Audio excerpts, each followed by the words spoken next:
Hi, this is Verna, Integrative Wisdom, and today is Recap Friday. So, welcome. The reason for Recap Friday is just in case you don't have a lot of time in your busy life to look at a video a day. Then, what I try to do is encapsulate everything, catch it, so that if there is anything that you would like to know more about, you can go back to that particular video in that week. So we are in the month of June now, and we started off today's office view on Monday with the realization that there had been a lot of unrest and um, and just heartbrokenness over the weekend. And so, what I offered on Monday was a meditation to hopefully give you an opportunity to take a rest, to take a rest, and to get back into your connection with the earth and with um, the divine, and to know that it flows through you, that you are connected, that you can ground, and that you can pull up the energies of the earth through you and connect way up high so that you are not alone, basically, right? That we're not alone. We we are held firmly and deeply.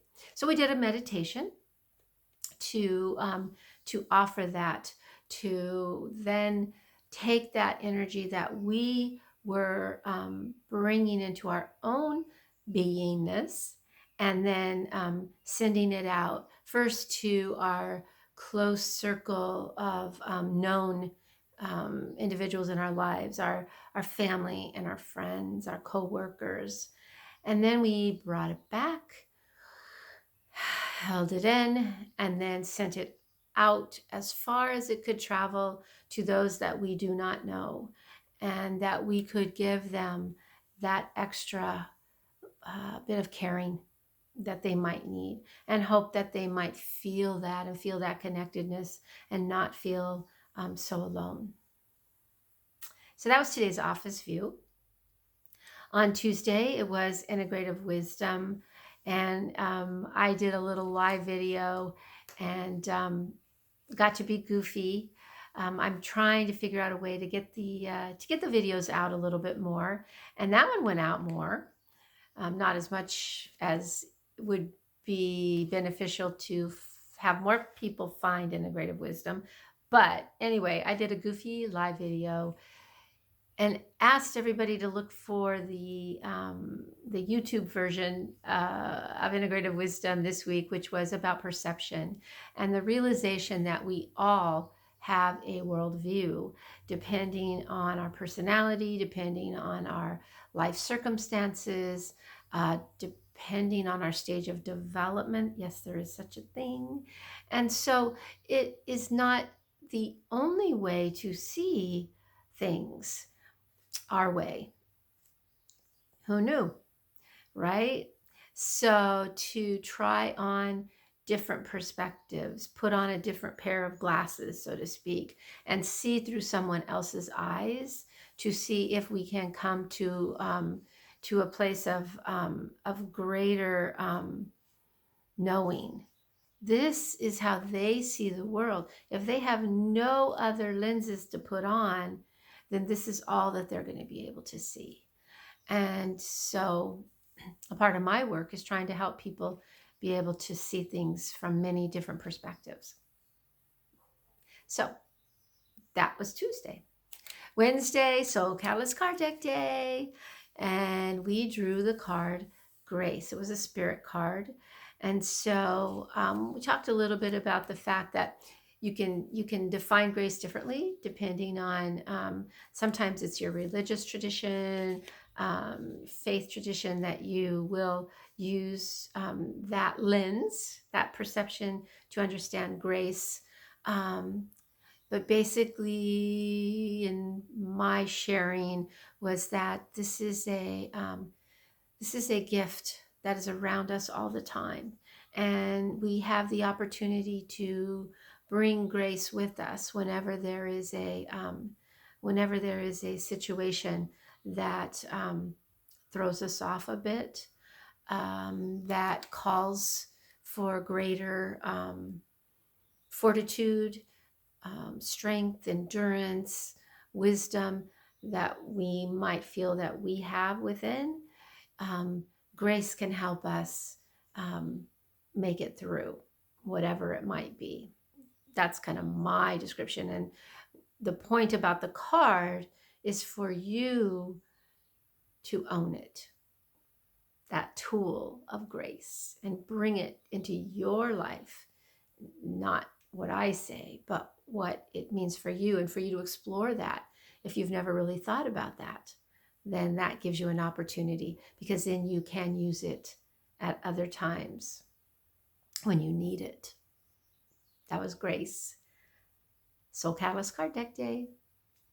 Yesterday, Integrative Wisdom, Elder Care, Coaching, and Consulting Day. And I kind of rambled, I kind of rambled a little bit, but it was concessions or condescending. And I actually think I said condensation, which is kind of funny, but I think that is a word, but I don't know if it fits with condescending or not. I never looked it up. At any rate, a lot of times elders are automatically labeled and put in a category without actually having tested the hypothesis of whether or not, for example, they are alert and oriented, that they can answer their own questions, that they can be talked to, not at. And so, if indeed you have an elder in your life, are you providing them with the support they need without dumbing it down, or without being too overly familiar? That was another thing. And everything that I talk about in Integrative Wisdom, I've been there, so it's not like me pointing fingers at other people. It's like me going, oh, maybe I could have done that better. Maybe I could have handled that a little bit better. So then, having had the experience and the training and the education, to offer it back to those who have not. So that is, again, really Integrative Wisdom. Plus, it was kind of like a soul mandate. So that's another part of this whole thing. Sorry, I'm playing with my clipboard. If you heard those noises of this or that. All right. Concessions, though. Hard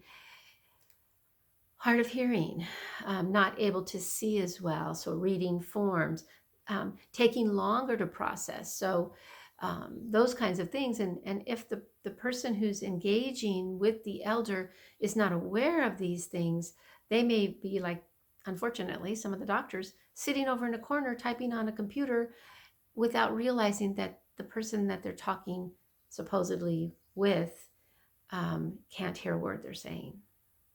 And nobody likes to admit, from what I've understood, nobody likes to admit that they can't hear or even see that well. Nobody likes to admit their shortcomings. I think we all feel vulnerable when we do that. And so if we put an elder in that position, then we're already putting them at a disadvantage. So why don't we do what we can do if we're aware, right? To sit close, to talk slowly, which is really hard, to give an elder more time. We also talked about the idea that, again, getting old, or simply having a condition that puts us at a disadvantage, so that others don't realize, I may not look like an elder, but maybe I have a hearing issue. Maybe I do need to process things a little bit slower. And so always trying to have that lens of um, assessment when we meet up with someone, so that we can meet them as fully as we possibly can and have as good a communication moment as we possibly can. So that was our week. I do want to share something with you. I think we're going to be talking about this next week. Okay, yes, those are the Russian nesting dolls, and yes, there is a name for them, and I forget what it is. But there they are. So this is really good in developmental work, when we think about the many layers of development that we go through, or how the layers of who we are can be hidden within. So here's like what, eight of us, all that would fit into the biggest doll. And the teeniest, tiniest one, I don't even think that you can see it. It's right here. It's not even as big as my nail. Let me bring it to you.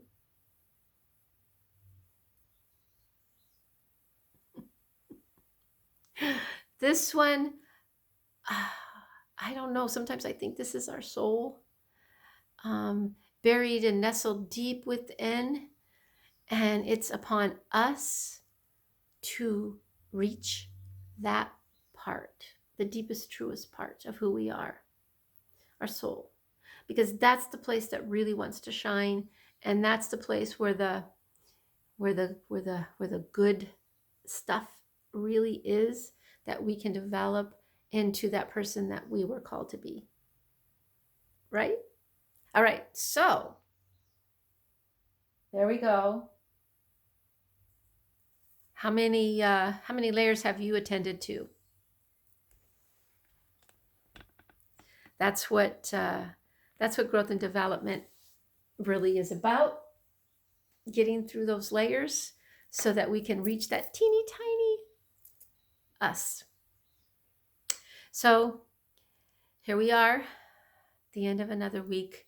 For those who go Monday through Friday, sending everyone lots and lots of love and continued support as we grow in knowledge and love and